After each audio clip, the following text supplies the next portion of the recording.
Welcome to the Stephens Investment Banking Energy Mid-Year Update for 2021. We are pleased to have as our moderator today, Nisa Darbon, Editor-at-Large for Oil and Gas Investor Magazine. Nisa brings over 35 years of journalism experience to our discussion.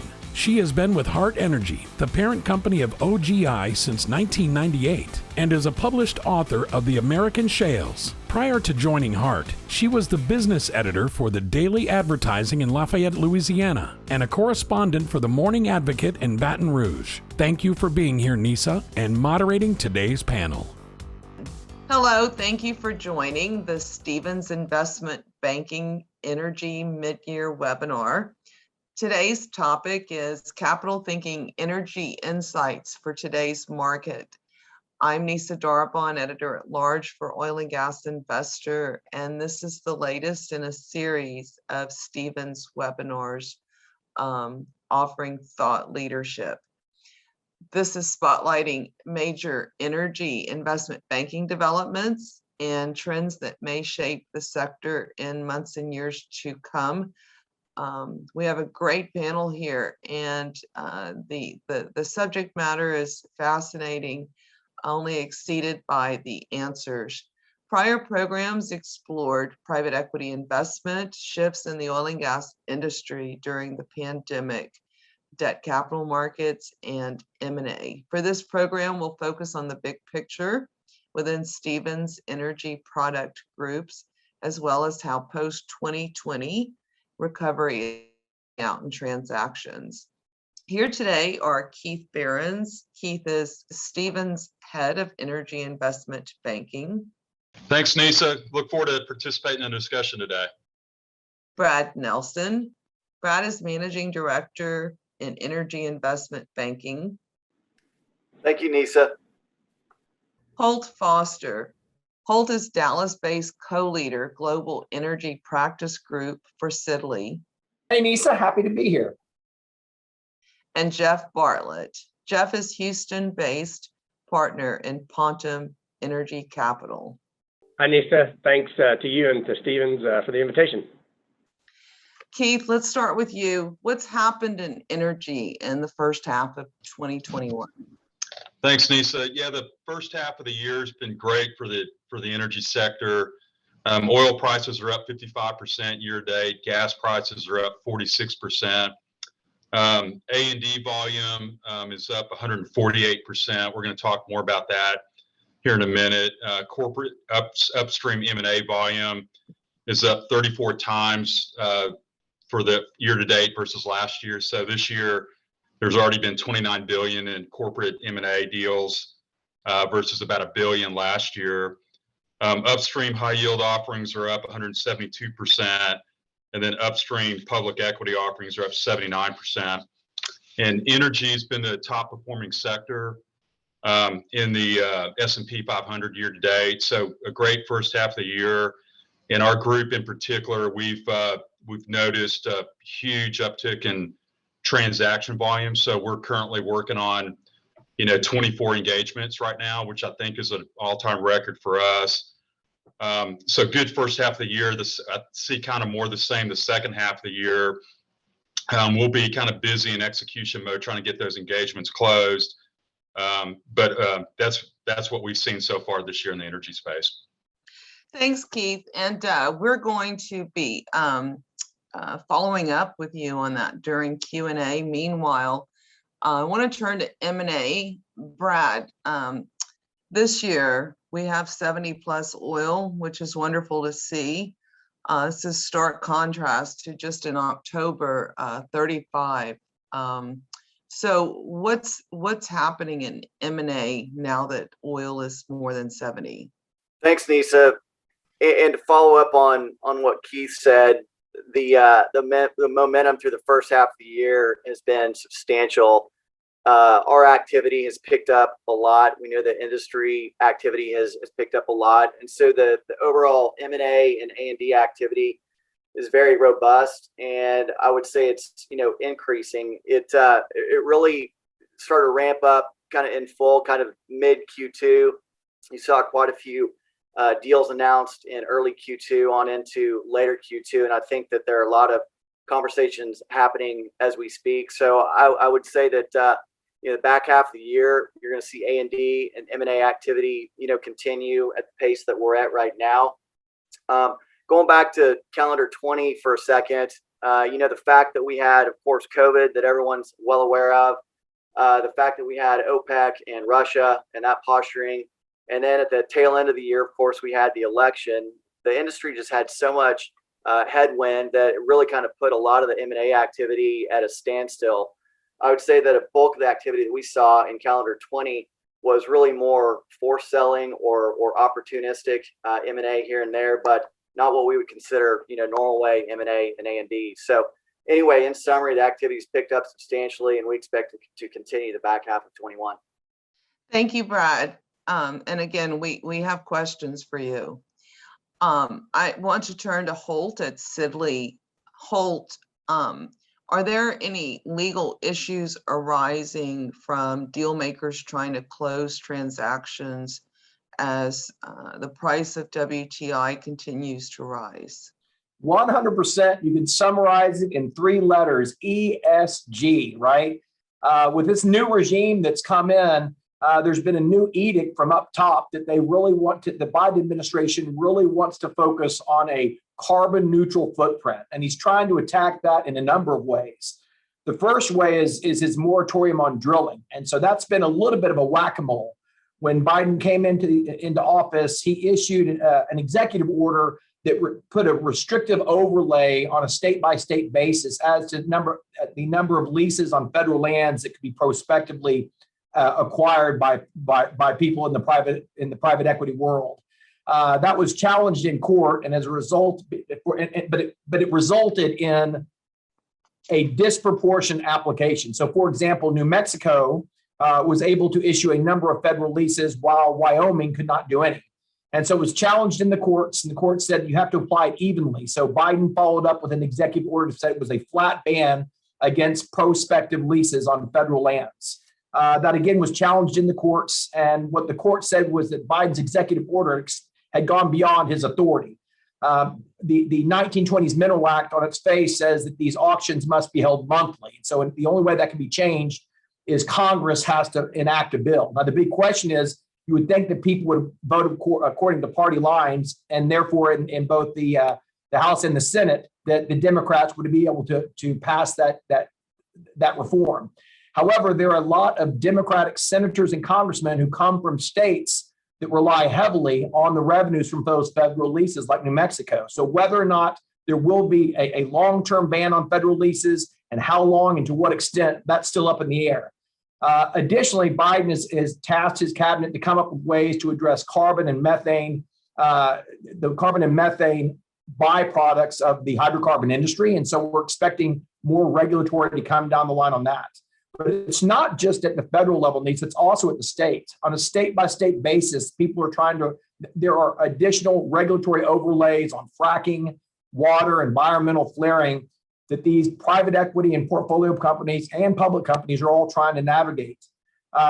There's word up on the Capitol Hill about a possible carbon tax, as well as ESG reportings in both public and private companies. So as a result of that, even with climbing oil prices, and people are transacting, which is nice to see, as Keith pointed out.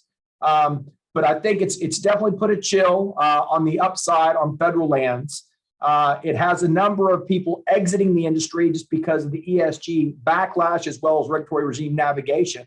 But it's also created some opportunities on the renewable side. One last thing I wanted to mention that could create a ripple throughout the M&A industry is this Fieldwood bankruptcy case. It came down in Texas recently, in which a company went through a second bankruptcy, and the bankruptcy court ruled that in conjunction with that bankruptcy, that company could shed its plugging and abandoning obligations. And so what does that mean for M&A?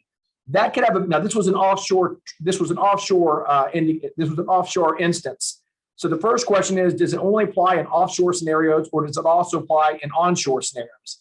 But even a bigger issue is in states like Texas and Louisiana that have a chain of title liability for P&A obligations. That means there could be a blowback on sellers who are selling their land to a company. If that company can shed that P&A obligation on exit, that means the seller would then have to reacquire the P&A obligation. So this could put significant issues on M&A terms, such as letters of credit that the seller would be required the buyer to put up, or escrow accounts, et cetera, and could make navigating an M&A transaction a little bit more difficult and a little bit more expensive. Thanks, Holt. Actually, we're going to move to Jeff, but just really quick, I wanted to ask you, in the Fieldwood case, am I remembering this correctly, or maybe it was a different Gulf operator, part of what drove going ahead and filing Chapter 11 in that case was that it was unable to pay its P&A insurance? Correct. Good memory. Okay. Thanks. Let me turn now to Jeff. Jeff, being an investor yourself, and a financier, a long time in the energy space, we saw for an extended period of time, transactions were only valued on PDP. Are you seeing this year valuation being attached to PUDs again, and maybe even probable? You bet. Maybe I'll step back, and before I answer that, I'll give a little background on Pontem just for 1 minute. But so we formed the firm about 5 quarters ago. We've got a large primary capital provider with that's given us access to over $1 billion of capital. We in the first 6 months of business, we really focused on distress, and so like Nisa's pointing out, there's a period of time when there was absolutely no upside ascribed or no value ascribed to any upside. A time of very low commodity prices on both oil and gas, and so in those low commodity price environments, there's just no motivation to drill, and the economics are not supportive, and so therefore, really things were trading at PDP, PV15. I sort of think generically. There are a few things that transacted wide of that. Those are really special circumstances, distress, forced sellers, banks, in retrospect making mistakes, et cetera, and so. Then we pivoted eventually to a strategy that more focused on just traditional A&D as the market recovered and commodity prices increased modestly, and we got past sort of the May 2020 shut in, et cetera, and really historic low prices. So as we pivoted out of that, we acquired Oventive's assets. We announced the deal and signed up the PSA a few months back, and at that time, we kind of think we paid 20% of the upside or so based on upside, and then 80% of the purchase price based on sort of the PDPs, as you think. And maybe I'll step back and say, for PDP-centric packages, we probably went from what I referenced as PV15 in the second and third quarter of last year, and then by the fourth quarter, first quarter of this year, maybe that was PDP PV12 is what I thought of, and today I think of PDP PV8. It just seems, and I'll go into reasons for that in a second. And then a second, statistic that I would throw out is just when you think about, the percentage of A&D that was attributable to upside. In 2019, the stats I have is like 15% of the aggregate value of transactions was ascribed upside, 85% to PDP. And then in 2020, it sort of went to roughly 10%. So even tighter, almost more, focus on just what's producing cash flow. And then you fast forward to today, to 2021 year to date, and we're probably nearly 50% of the value of A&D collectively being ascribed really the upside wedge. So paying for the right to drill in the future. And then one third way of thinking about that is, back in distressed time, second, third quarter of last year, kind of $10,000 per acre of undeveloped, and then in aggregate, and then you sort of fast forward to the end of the year 2021, maybe to end of year 2020, sorry, in the first quarter, maybe you're at $40,000 an acre, and then recently you've seen, Interplus and Pioneer and some others, 60, 70,000 per flowing barrel just for upside for just lease sales. So sort of 3 different ways of saying how we've progressed and how the market, as commodity prices have improved so significantly, and you're motivated to drill. And again, these things are non-linear. When you have an increase in oil prices, you get more opportunities to drill your upside wedge. So it's a non-linear increase in the value of the upside wedge. So I really do think we're day and night different between a year ago today and today. Thank you, Jeff. That brings us to Q&A, and following on to that, Brad, let's start with you. is, I mean, obviously receiving valuation, improved valuation overall, but valuation as well for non-PDP, for other assets in the portfolio is great for the seller. As oil prices continue to rise, if they continue to rise, might A&D reach an impasse again so as to not pay based on, say, $85 WTI?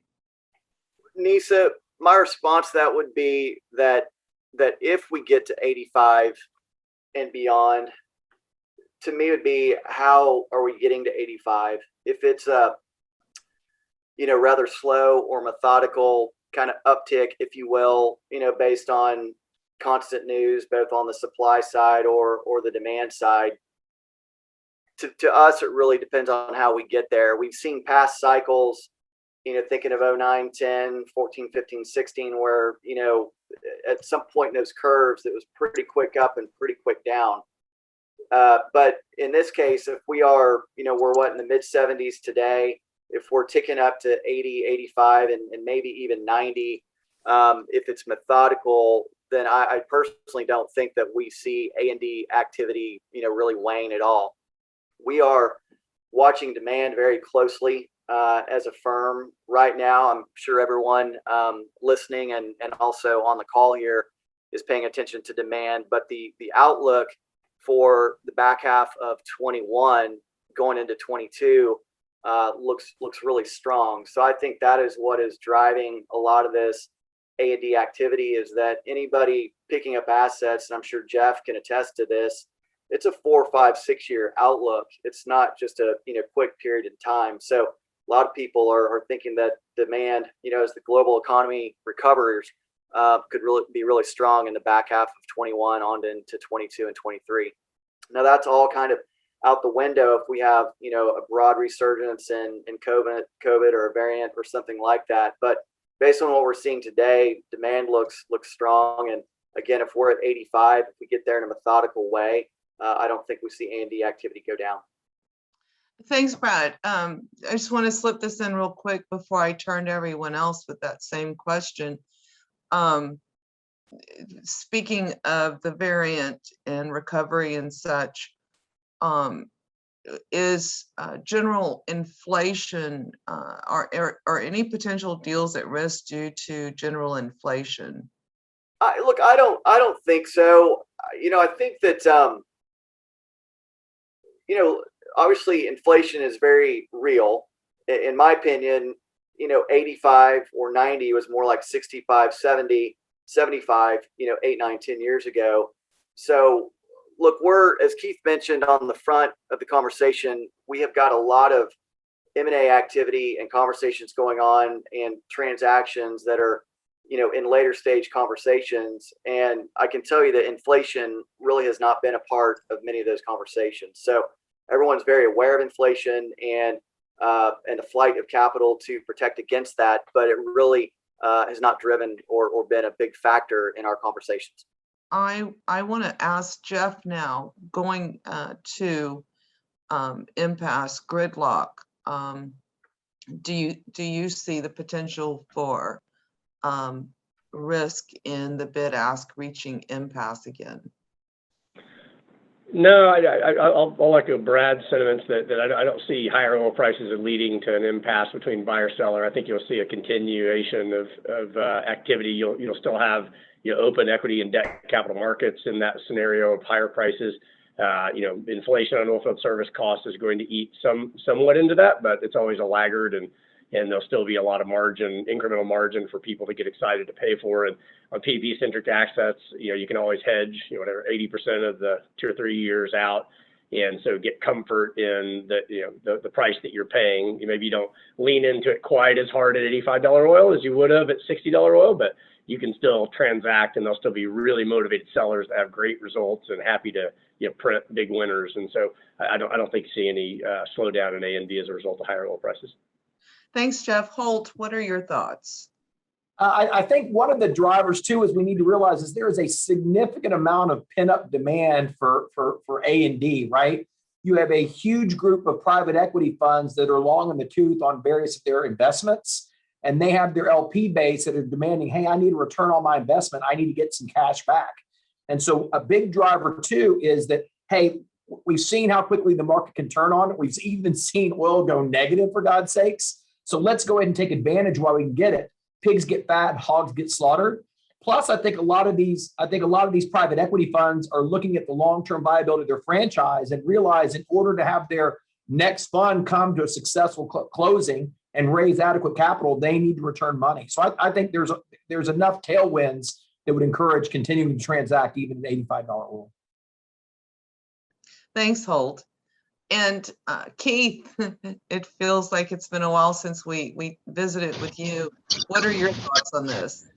Yeah, I kind of agree with everyone's points. I think, there's also maybe even kind of another point to add that, oil's kind of an inflation hedge a little bit. So there could be, some, hedge funds and other funds just looking to maybe put money in the space because they view oil and gas as an inflation hedge. But I think to Brad's point, if you see kind of a gradual pickup in prices, that's fine. Kind of erratic moves one way or the other, or kind of what causes activity to slow down. But if it kind of gradually goes up, like we talked about oil prices and gas prices, I don't think that's going to hurt A&D volume. And, to Holt's point, there's just, we track all the, kind of 5+ year older portfolio companies of private equity funds. And, I'm not sure what the record is, but there's a ton of them out there that kind of missed the window previously. There wasn't really an IPO market to exit into. And so those companies all, need to get sold at some point. And I think that's what we've seen kind of in our business, just a lot of private equity backed businesses that, are taking advantage of higher prices and looking to sell right now. So I think there's going to be a healthy A&D market for some time to come. Thanks, Keith. And speaking of private equity, I wanted to ask, and I thought to start with Holt first on this one. In terms of private equity becoming active again in the M&A market, there was also a push towards consolidation within private equity portfolios. What have you seen so far this year, and what do you might expect for the second half? Let me take them in reverse order so we can end on a high note. I think during COVID, and then also in the pre-COVID price downturn, you were seeing private equity funds being laser focused on G&A and efficiencies and cutting costs. And so as a result of that, we saw a significant number of combinations, consolidations, cramcos, whatever terminology you want to use, in order for private equity funds to cut costs, get efficient G&A, have scalability, as well as optionality down the road when the market came back. So I think on the consolidation side, I think the egg has kind of gone through the snake, so to speak. Instead of consolidation, I think what you will see is that there are still some problem children in the portfolio companies. I think you may see private equity funds decide to go ahead and cut their losses and take advantage of a hot market and go ahead and exit, have an exit transaction with those assets as opposed to further consolidation. On deal activity, I think this price stabilization that we had talked about, plus those three letters ESG, I think that has made it clear that companies are open for business. And I think it's being driven by a change in philosophy, and it's on many ends, both ends of the spectrum and all along. On one hand, you have traditional oil and gas investors who have looked at these ESG headwinds and have listened to their investors, and they said, hey, you know what? Elvis is leaving the building. We are exiting the market. And so they're going to go ahead and liquidate all of their hydrocarbon assets and focus on other industries. On the opposite end, you have the counterculture folks that are saying, hey, I think that the increasing demand compounded by the lack of supply over the next couple of years is a huge opportunity for me. So I have historically not been in hydrocarbons, and I'm going to go ahead and invest because I think it's a once in a lifetime opportunity. And then you have the traditional private equity funds who are long in oil and gas and still believe in the thesis, but they want to expand their mandates to include renewables. And so that's new opportunities for them for renewables that are both adjacent to or in lieu of the oil patch. So you're seeing, and I think that the rise of the stock market too has given these publicly traded companies some stock currency in order to transact. So I think you're seeing tons of M&A where people are opening data room and actually transacting as opposed to kicking tires or trying to catch lightning in a bottle. But you're also seeing more creative stuff. You're seeing a bunch of SPACs. You're seeing securitizations. You're seeing high yield debt to get revenues that they can distribute up their LPs. So I think this is a frothy market, and it's not just one type of transaction. It's very energizing, engaging, and creative. Thank you, Holt. I wanted to ask Jeff this as well. PE portfolio consolidation, intra-portfolio consolidation, potential for inter-portfolio consolidation, and the trend of paired G&A. What are your thoughts on that same subject? No, I'll agree with Holt that I think that's mostly played out. I mean, you had Kane and NCAP that were really the leaders on the Smashco game and really laser focused on G&A, getting the number of portfolio companies more right-sized with the amount of capital that they'll have access to going forward. I'll reiterate a statistic I've quoted a few other times, or re-quoted from Will Van Loo saying that there was $60 billion of available capital for the upstream space, and that's shrunk to $10 billion collectively. And NCAP having the largest hunting license of those. But when you sort of think about that, we've gone through now probably 18 months at least, maybe 24 months plus worth of consolidation of the portfolio companies, and maybe there's a third as many as there was at the peak or something like that. I think that game's played out.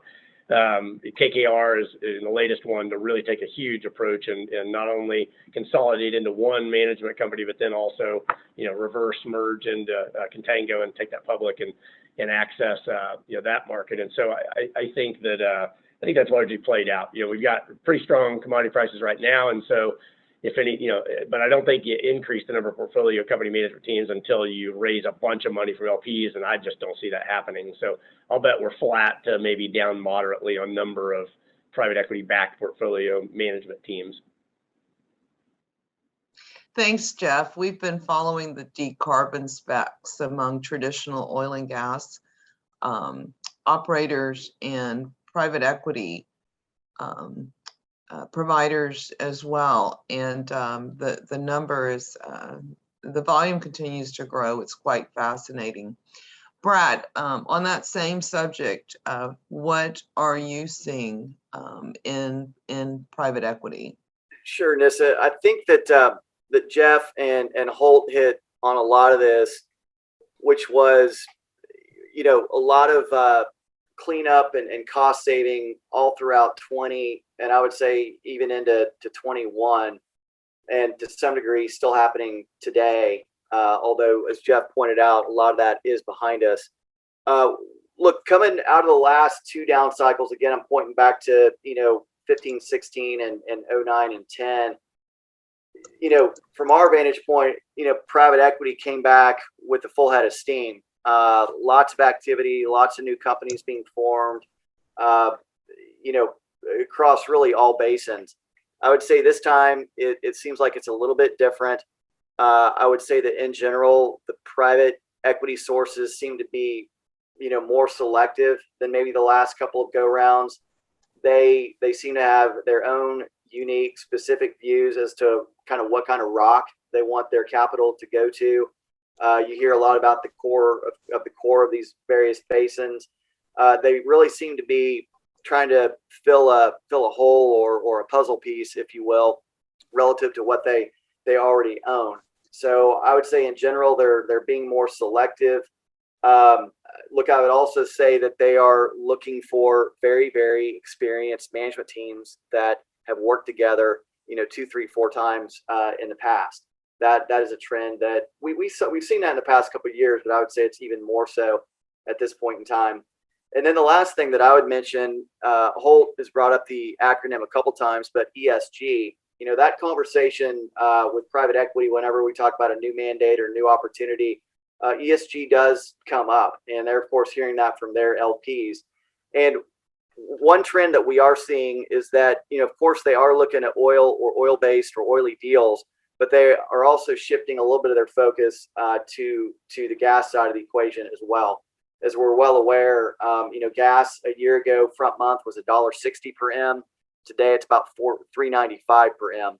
So you've just seen a lot of activity on the gas side of the equation. You've got LNG exports up, exports to Mexico up, a lot of demand-driven activity on the gas side of the equation, and of course, the gas type investment does fit better with the ESG, kind of thesis, if you will, that are kind of making its way through these private equity funds. So those are some of the trends that we're seeing.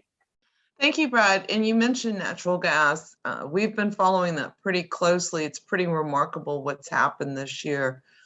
Suggestions are that it's just a general repricing. I've seen futures all the way to year-end 2033 without a single month, including shoulder months, of less than 251. Of course, this was maybe just a few days ago when I checked again. It may have changed. But would you do you feel too that the market's finally responding to that there is in fact demand? Demand will only grow. There's not finite supply, but basically we're giving her all she's got. I would say this story is coming in a year later than what we had expected. When we were March, April, May, June of last year, COVID and the acronym was so brand new. We didn't know how long it was going to last. LNG activity and export was picking up substantially. And we really thought that this story was going to happen, this time last year. So to answer your question, I think we're, basically a year delayed. Look, it's anyone's guess as to how long, this lasts, but we're seeing the same thing that you are. All the, demand side, factors that are going into that part of the equation look really good at the moment for the next year or two. You're exactly right. I think, supply is finite. Going off memory here, I think you've got about 65% of the rig count on the gas side of the equation in the Haynesville, and then the balance, of course, being in the Utica and the Marcellus. And, the rig count has gone up substantially in the last year or so. So I think the industry is doing what it can to do what it can on the supply side. I just think demand is actually picking up, and what we're seeing with some of these, other parts of the world waking up out of COVID are huge demand drivers for natural gas. So, barring anything unforeseen at the moment, we think the demand side of the equation is going to be very strong for gas for the next year or two. Thanks, Brad. It's great to hear to see natural gas have its day in the sun again. Jeff, I wanted to ask you, public equity interest in E&Ps appears to be improving again. What are your thoughts on the implications of this, and might it continue? Yeah, I think I'd point to a couple of things. I do think the equity capital markets are as open as they have been. Of course, in the recent history, you had just such a poor performance in our industry for so many quarters in a row, and just some statistics that make everybody embarrassed of our industry. And then you fast forward to this year, and you have equities, in energy leading the pack, and really constructive commodity prices. Very disciplined management teams that aren't going to drill into this. They're instead going to focus on free cash flow generation and dividending out, cash back to the shareholders. So I think the industry is truly learned a lesson and is behaving differently now. And I think that the equity capital market should improve here going forward over time. Maybe just backing up like I did on the earlier question, maybe the last 5 quarters.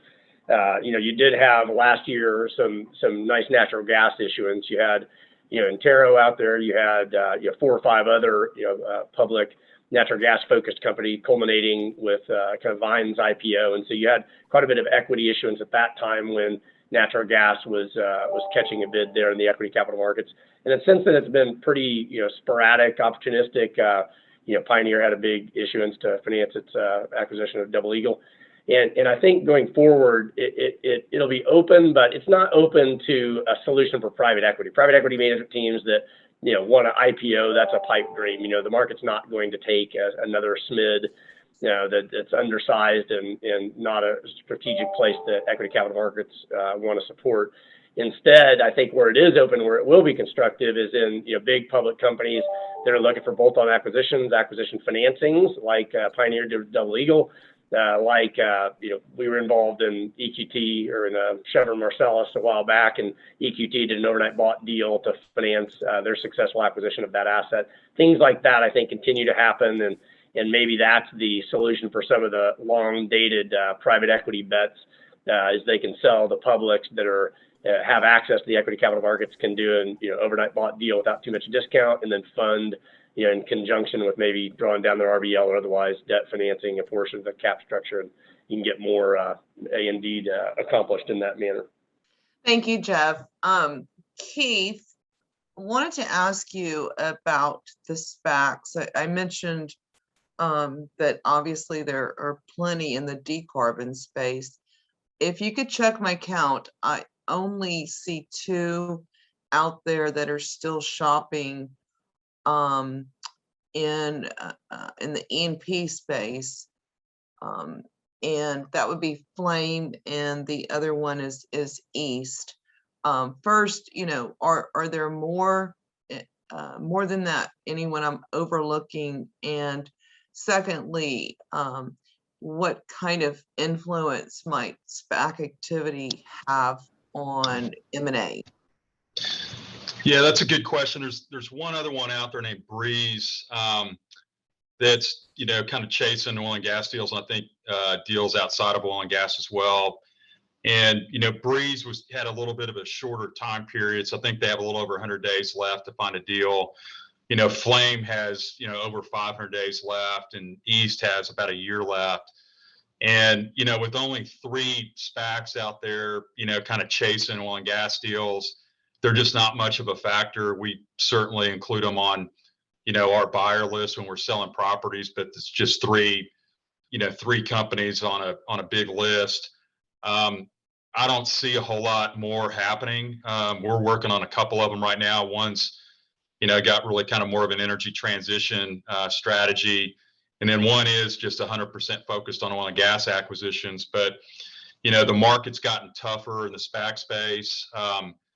Right now you have to kind of almost pre-sell half the IPO in order to get it done, and there's just probably not a lot of SPACs that are going to be able to do that. And so I don't see many more happening. I mean, I hope I'm wrong. I think capital coming into the sector is always a good thing. It's just kind of the SPAC market's just been so hot in other areas that I think a lot of the investor demand is kind of tapped out right now. And so, I just don't see them being a big factor, at least for probably the rest of the year in the A&D market. Thank you, Keith. And Holt, wanted to ask you, are there any legal or regulatory issues with SPACs? We saw this spring concern arise as to accounting for warrants. Is there anything that we should be looking out for? I think Keith had it right, that I think that the SPAC feeding frenzy has slowed down. A lot of people attributed SPACs to the energy industry, which I think was a little bit misleading. I think a lot of traditional oil and gas investor private equity funds use the SPAC market in order to facilitate their pivot from just energy to energy and renewables. So it allowed them to quickly get cash with low scrutiny from the government and kind of a protected liability, a safe harbor, if you will. And so I think the Biden administration's edict that SPACs will be a SEC enforcement priority, I think that contributed with kind of a satiated appetite from investors. It's going to continue the trend that Keith pointed out. I think 2.5 months ago, Sidley had 53 SPACs in the office at one time, and that number has fallen off significantly. I think from a regulatory perspective, if you look at what made SPACs attractive to the investors, to the sponsors, is one, it allowed them to have fast cash like an IPO.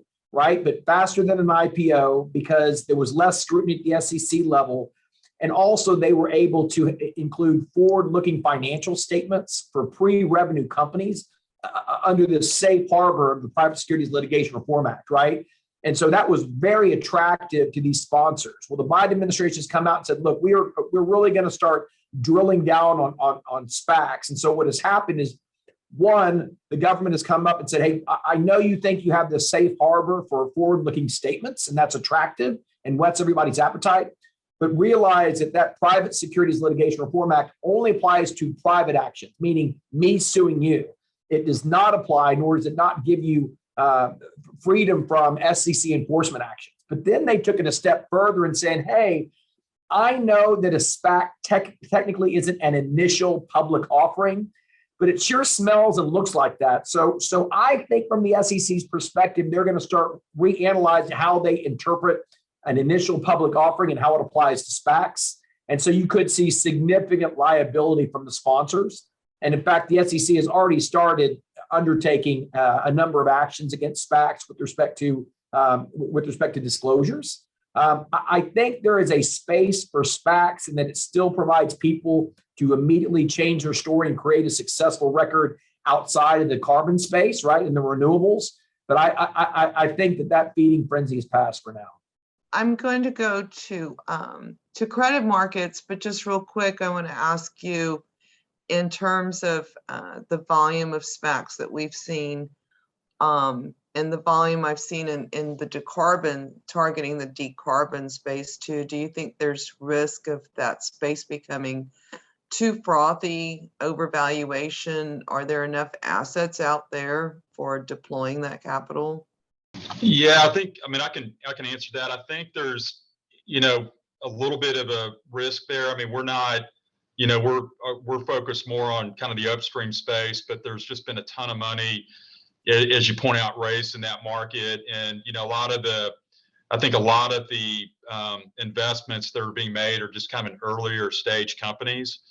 And doesn't mean that they're not good business plans.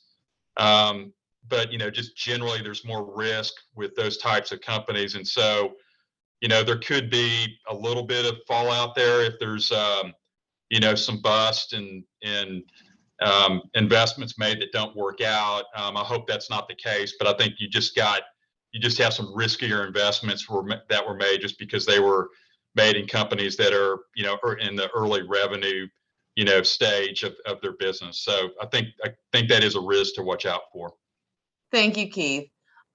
Brad, reserve-based lending, what's happening this year with RBLs? We saw that between roughly, first quarter of 2020 to first quarter of 2021, I think the potential RBL lenders out there were 50% or 66% fewer.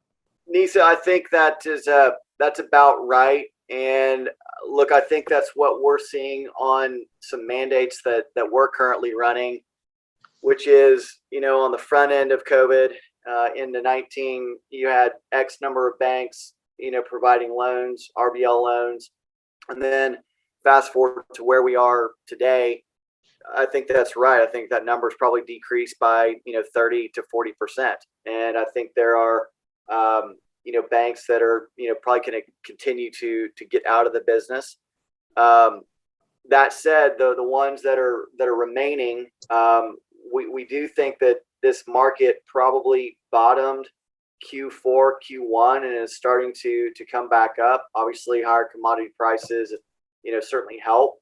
But I would say that the ones that are being active, I would say that the, advance ratios, the covenants, the, allowable kind of leverage, if you will, on production and cash flow and all the appropriate metrics has certainly come down. So it is certainly tightened.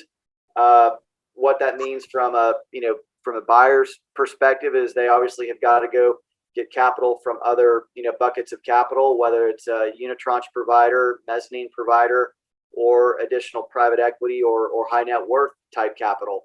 But yes, it's been a big impact on the M&A and overall A&D markets. And, again, we think it bottomed out probably 4, 5, 6 months ago. But the ones that are in it are certainly active now. And as I mentioned, we do have a couple mandates that we're currently running. We're kind of in the middle of those processes. They are going well. We're getting a good response. And so there's still active lenders out there for sure. Holt mentioned earlier, brought up ESG earlier. There's certainly a lot to talk about ESG, but just in particular, in terms of RBLs, we're seeing traditional energy bankers trying to green their portfolio, not obviously going to make it entirely green, but to green it up for their own ESG reasons. Do you see potential that that traditional oil and gas lenders may be more interested in participating in RBLs for oil and gas producers that can demonstrate that they themselves are becoming greener? Possibly, Nisa, and I think that is quite honestly a bank by bank type question. I mean, I think that whether you're talking to a private equity source or commercial bank, whether they're private or public, they all have shareholders and LPs that they have to adhere to. So I think that in the last year and a half, if not further back, they have all, behind closed doors, tried to figure out what their, ESG strategies are relative to carbon emitting strategies. So I think that is going to be a very unique and different answer by bank. Look, I would say that my opinion is that some of the banks that are leaving the industry right now, it's more of a factor of them, quite frankly, having lost money. As Jeff mentioned, the last 4, 5, 6 years has not been kind to banks or any capital contributors. And so the banks that we are seeing that are either reducing their exposure or leaving altogether, from our perspective, it has to do more with the economic side of the equation than the green side of the equation. Thanks, Brad. Jeff, wanted to ask you about high yield markets. What trends are you seeing there?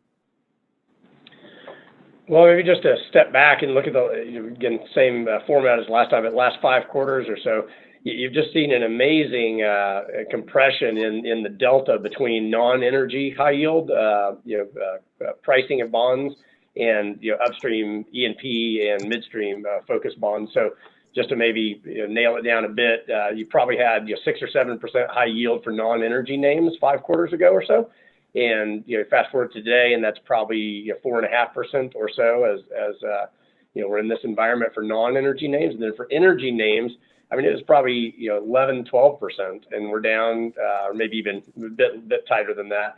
And we're probably down to maybe 25 to 75 basis points wide of non-energy names. So you've had a compression of like 500 or 600 basis points down to almost zero. Maybe it's 50 bips. And so really, energy as commodity prices have risen, as access to capital has happened, as there's more upside to offset the inherent decline, and you have management teams that are underspending their free cash flow, and maybe spending 50, 75% of their free cash flow on CapEx. A lot of those good things have brought back into favor our industry with the high yield investors. And so, there's still there's still a gap for some of the smaller names. The bigger names have 3-5% cost of capital in their high yield bonds, and some of the single B rated names still have to offer a couple hundred basis points wide of non-energy high yield to attract interest. And so we still think that's a really constructive market, and we think it'll be constructive for quite some time here, unless we have a retrace in commodity prices for most likely demand related reasons. If we have another COVID outbreak or something that can't be contained. So reasonably constructive high yield markets and new issues coming out. A lot of inflows in the last several weeks. So but it had a good run. This is a group question. Keith, I'd like to start with you. In terms of structured financing products, VPPs, structured override sales, asset level solutions. Are those gaining popularity again? And are there other instruments that may come along? Yeah, it's a good question. I guess when we're working on a couple situations that are, I think, relevant, we have, when we're working on, refinancings or just new financings, we always kind of just look at, first an RBL as a financing source, just because it's always kind of the lowest cost source of capital. Brad kind of talked about that market.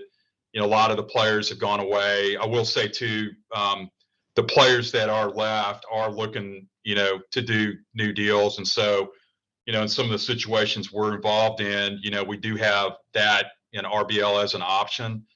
And I will say too that, we've been a little bit surprised, just in terms of the advance level. So I think, price decks maybe have come up a little bit. And, where we didn't even think there was going to be a bank option, there really kind of now is a bank option. But outside of that, if you're looking kind of for a more capital than what a bank will provide, the next place to look that's probably the next cheapest, versus just bank capital is in VPP. And we are seeing that as an option in transactions that we're working on. The cost is pretty attractive. It's certainly higher cost than bank financing, but the advance is higher too.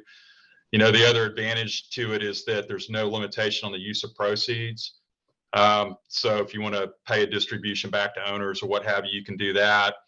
And then the next one is the unitranche space, where Jeff plays. And, I think what we've seen there generally is the advances kind of come down a little bit, on a multiple of EBITDA basis. And I think maybe that's a function of, the fact that the groups can get more conservative just because there hasn't been much of a bank market. And so, but that's clearly a financing option in this market. We haven't seen a whole lot of structured overrides getting done. There was one done for Antero that Sixth Street did, and it looked like a really neat structure. We were working on one, and it was kind of a backstop for a situation where a company just thought that the banks were going to kind of whack their borrowing base, and they ended up not coming down as far as they thought, so they could just draw down, cheap bank financing instead of doing a structured override, which is usually kind of in a cost of capital range about 12 to 15%. So there may have been more done that I've seen, but I haven't seen as much of them done just because I think there's been, probably more attractive cost of capital products out there. The other one on just asset level financings that's out there is drillcos. We haven't seen a lot of those done either. We've had challenges in situations where, there's an existing bank credit facility and a client wants to do a drillco just because that gets kind of carved out of the collateral base. And so it's a little tricky. It doesn't mean it can't be done, but it's just a little challenging. And there's certainly probably some deals that I'm not aware of, but we just haven't seen as many drillcos out there. But I think right now, we've talked about the bank market, it's definitely not wide open, but you can get a RBL done. The VPP market is definitely more open than we've seen in some time. And then, of course, the unitranche market I talked about. But those are the structured financing products that we're seeing in this market right now. Thank you, Keith. I appreciate it. Let's ask Brad. Yeah, Nisa, I think Keith covered it well in terms of, all the different types of product that a company can tap. What I would maybe add to that is that in the grand scheme of things, we're still so early in the overall recovery that, again, going back to the earlier part of our conversation, if we do start methodically track from 75 up to 80 and gas, of course, is at 390, and if it's even anywhere in this zip code, I echo what Keith says. I think that you're probably going to see more drillcos. You're probably going to see more VPPs. I think you may even see some of the cost of capital come down a little bit on some of these other non-RBL, tranches of capital. So agree with everything that Keith said. I just think that we're early in the recovery, and as long as we're kind of in this neighborhood on commodity prices, I think you'll keep seeing these products grow in terms of number of deals, and probably some new structures come along as well. Thank you, Brad. Holt, what are your thoughts? Yeah, I think that I agree with Keith and Brad. I think that you're seeing some people look at VPPs because they're attractive, that it's an actual transfer of the asset. So it removes some bankruptcy risk, right? And the prices are individually negotiated so the investors could receive a lift kind of outside of market. But the big problem with that, though, is if it's a carve off of assets, I think it hits your borrowing base. And so it could injure your RBL and make you breach some of your covenants. One other thing that I'd say that's getting a lot of attention in the market, I haven't really seeing a lot of transaction being executed. I know that here at Sidley we're working on a couple, but they're in various stages. Is securitizations of the reserves. I think there's been a lot of hype around that. I think that may be something, as Brad pointed out, that may be coming. I think that it takes some time to put that deal together. These do bring in relatively new investor class that is familiar with these types of financing, like it fits into a box that they understand, which I think would be really good for the oil and gas ecosystem. So I'll be interested to see if that gains some steam. Thanks, Holt. And Jeff, your thoughts? I just add on to Keith and Brad's earlier comments on sources of capital. Probably the one is just oil and gas securitization. So we spent a little bit of time with some teams that are looking at kind of increasing the availability of that product for the unconventional shales. Heretofore, kind of the Guggenheim deals with Reza and Diversified have really been on conventional reservoirs, but there is some a group that's working on really breaking the code on being able to address some of the parent-child relationship spacing and some of the things that make it more difficult to get investment-grade credit rating. But if you can get the IG credit rating and offer these guys that non-energy is like 1.3%, it's just insanely low. So if you can go in and offer those guys 4 to 5%, they're certainly going to listen if it's IG rated. And so I think if that can be cracked, that could be an interesting source of financing for companies that have 500 plus well bores. So it's not for the small cap, but for the larger cap and some of those assets that could make sense for securitization. So we're going to turn now to this last grouping of questions: supply and demand, macro trends. Let's start with Keith and then ask Brad. Keith, what is most likely to affect supply and demand going forward, and for both crude oil and for natural gas? At least through year end to next year. There's a lot in play. There's the U.S. economic recovery, vaccination rates, federal infrastructure initiative, federal lands, a lot happening there. Keith, what are your thoughts on at least? Yeah, no, I think what everyone seems to be watching is just the general economic recovery. And I think that's why you had such a big sell-off a couple of days ago when, worry about the Delta variant hit the market, and that its impact potentially on the economic recovery. So I think that seems to be, kind of first and foremost. So I think people will be watching that, and anything that impacts that, like the Delta variant, will have an impact, certainly in the oil and gas space and oil and gas prices. So, I think the expectation is that it's going to be a strong second half of the year. Maybe that means commodity prices continue to trend up, but the baseline seems to be a strong recovery. And so I think people will be watching the general level of economic activity, and then just kind of major items like probably first and foremost, just COVID, the Delta variant, how it could, potentially impact that negatively. So that's my view. Thanks, Keith. And Brad. Sure. Look, I think Keith covered a lot of it. What I would say that, it's just my opinion, is that even if there is a bit of a surge or a variant of COVID, I think that the shock of it won't be what it was, 15, 18 months ago. And I think that, country by country, I know it varies, but I do think that We know how to handle it a lot better if something like that were to happen.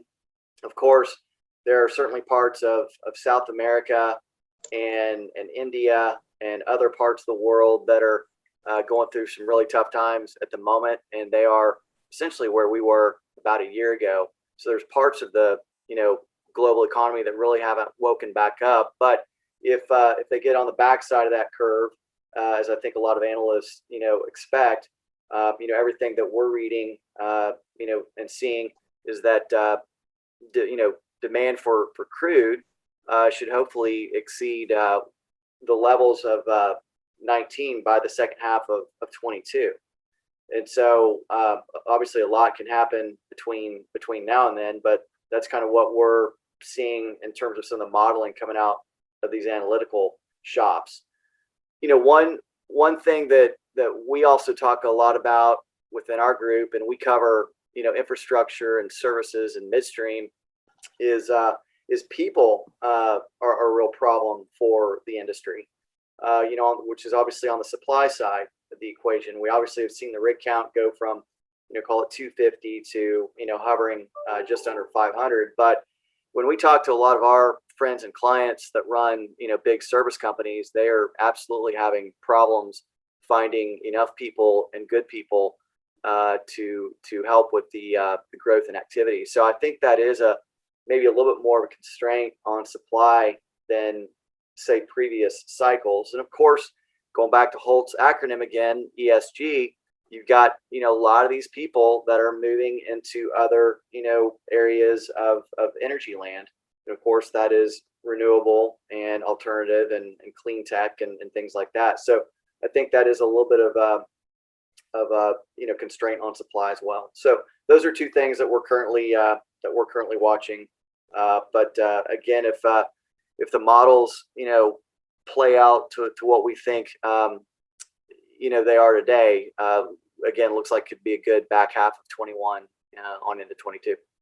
Thanks, Brad. Holt, I wanted to ask you this. We've talked about ESG and greening and renewables so far. In ESG and renewables, what's happening on kind of the legislative and policy side? Do you think that this is going to become a very high priority in deal making? I think become is past. I think it is. ESG is here to stay. Kind of as Brad said, we've touched on that throughout. That seems to be a reoccurring theme.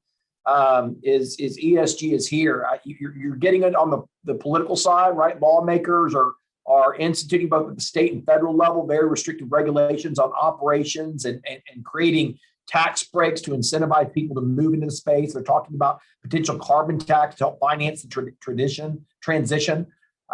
You also have investors doing it. You have investors pounding the table to the funds in which they invest, saying, you need to have a neutral carbon footprint. I need you to provide me with your ESG focused investment. So it is here to stay, and it has been fascinating. I think you've seen, brand names in the energy space, one, exit the energy space, but two, you've also seen brand names in the energy space create billion-dollar platforms solely focused on renewables, right? Renewables, transition tech, clean tech, et cetera. Right now, I'm working on a biomass deal. I'm working on a solids deal and working on a storage deal, right? I mean, it is just here and now. So I think you're going to find that these typical upstream, midstream, and sometimes services folks, in addition to being true to the hydrocarbon industry, I think you will also see them or are seeing them have significant expertise on wind, hydro, biomass, solar storage, infrastructure, et cetera. Even the way they talk, right? A midstream fund may talk about how they're piping hydrocarbons as opposed to trucking, so they're renewing the carbon footprint. It all is it's both a lens through which they're viewing as well as what their actions are. Thank you, Holt. Jeff, wanted to ask you your thoughts on oil and gas prices going forward. We currently 70 plus oil, and we've got a nat gas strip of the last I looked, I think we were at least 350 plus. a 12-month strip. What are your thoughts on prices? No huge insightful thoughts, but I think like everyone else, we're really encouraged by the combination of things, and that's the constraint or the restraint of our industry. When faced with higher prices, rig count's going up, but it's not going up massively, or nearly as quick as it would have historically.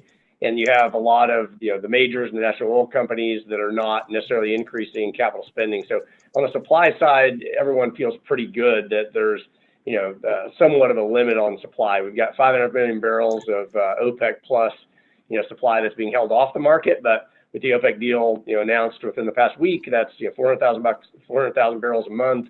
We'll work off all of the spare OPEC plus capacity, unless we have a demand problem by sort of mid next year, maybe third quarter next year. And so, we'll get back to 2019 demand sometime by the end of the year or maybe early next year. And so all these things are just very encouraging and constructive on supply demand. I mean, it's so dangerous to say these things, but it just doesn't feel like you have a lot of risk of a significant, downdraft in at least oil prices in the near and medium term. And so it feels pretty good for the next, several years, absent some sort of really surprise, demand versus problem related to most likely COVID or a recession that we can't necessarily foresee given the amount of government stimulus. And then just, similarly on the natural gas side, you've got restraint amongst the big natural gas producers. Historically, you would have just had a huge supply response to, $3.50 prompt prices. You just see a big pickup in rig activity, the Haynesville and the Marcellus, and you just haven't seen that. And hats off to a lot of the senior management teams that are listening to their equity capital providers and really distributing that free cash flow and showing restraint on growth and supply. And you've got increasing demand in Mexico and LNG, and prices are really cooperative in Asia. And so it feels like a very constructive environment for commodity prices now. So fingers crossed. Thank you so much, Jeff. This is going to wrap up the program. Thank you again to all of the panelists, Keith, Brad, Holt, and Jeff. And to all of those who have joined the program, thank you for attending. I'm Nisa Darbon, Editor-at-Large for Oil and Gas Investor. Have a wonderful day, and may all the best deals be yours. Stephens, an independent financial services firm, has a long history in the energy markets and is highly regarded for its sector expertise and prudent client advice. Over the past decade, Stephens has continued to affirm its industry focus. The group's coverage includes the exploration and production, master limited partnerships, oil field services sectors, and energy infrastructure. The combined knowledge of the energy team enables Stephens to provide clients an unmatched level of investment banking service, including mergers and acquisitions advisory, fairness opinions, and public and private debt and equity offerings.